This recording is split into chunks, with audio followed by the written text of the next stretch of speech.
Sharq Turkistonda inson qalbidan chiqqan jinoyatlarni sodir qilib, millionlagan Uyg'urni naq tutqun qilgan Uyg'ur ma'murlarni xizmatidan tashlab yig'ib olish lagerlariga qamagan Xitoy hukumatı Sharq Turkistonda tutqun qilinishining davomlashadiganidek bir signalni berdi.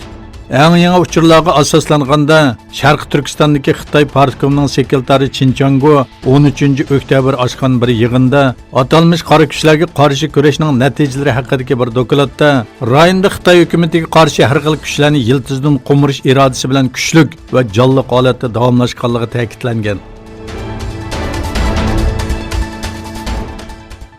Sharq Turkiston kishilik huquq ko'zatish jamiyati Tunugun tunji kengash yig'ini jamiyat raisi Moira Mamat riyosatchiligida Istanbulda hozir bo'lgan a'zolarining ishtirok qilishi va boshqa ommaviy tashkilotlar rahbarlarining qadam tekshirib qilishi bilan o'tkazdi. Jamiyatning Turkiya va boshqa davlatlarda qonun, siyosat bilimi va xalqaro munosabat qatorliq kasblarda o'qish bitirgan yoki o'qishni davomlashtirayotgan yoshlardan tashkil topganligi bildirildi.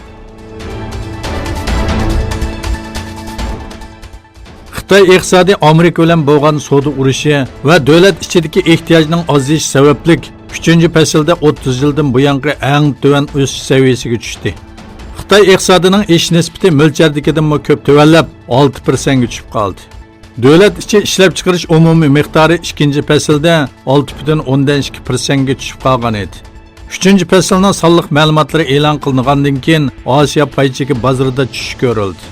Xalqaro pul fondi tashkiloti Xitoy iqtisodining 2019 yilgi o'sishiga bo'lgan taxminini savdo urushi va ichki talabning ozishi sababli 6.2 dan 6.1 ga tushirgan edi. Nobel mukofotiga erishgan olim professor doktor Aziz Sanjar O'zbekiston poytaxti Toshkentdagi turk maktabini ziyorat qildi. O'quvchilar bilan jam bo'lgan Aziz Sanjar turk dunyosining ilmga bek ehtiyojli ekanligini aytdi. Sanjardan hozirgi eng chong orzuyingiz nima deb so'ralganda turk birligini ko'rish deb javob berdi.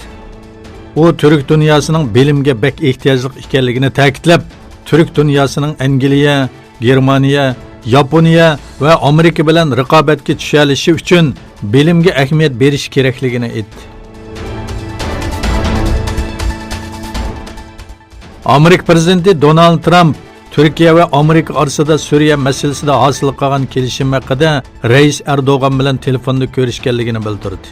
Shuning bilan birga Washington Posti gazeti, New York vaqt gazeti, CNN, ABC qatorliq asosli taratqular Washington bilan Anqaraning PKK, YPG tashkilotlarining 120 soat ichida bexatar rayondan chekinib chiqishi uchun tinchlik buluqi harakatini to'xtatib turish haqida tuzgan kelishimni Anqara maqsadiga yetdi degan shaklda xabar qildi.